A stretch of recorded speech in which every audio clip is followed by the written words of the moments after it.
Hello বন্ধুরা, আমি পাস্তার recipe নিয়ে চলে এলাম। দেখো কেমনভাবে আমি পাস্তা তৈরি করি। পাস্তাটা দেখো লবণ দিয়ে আমি সিদ্ধ করে নিচ্ছি ফার্স্টে। তারপর দেখো কুচানো পেঁয়াজ,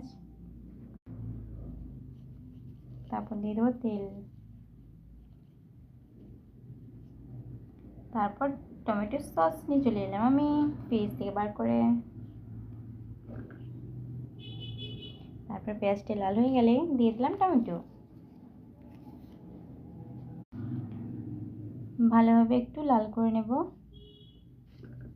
লবণ দিয়ে দিলাম আর সামান্য চিনি দিয়ে দিলাম।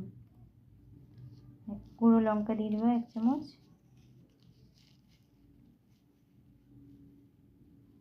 তারপর পাস্তাগুলো দিয়ে দেবো।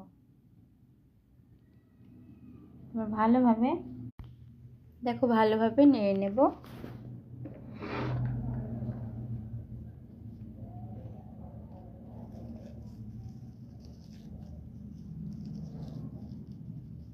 এবার দেবো টমেটো সস।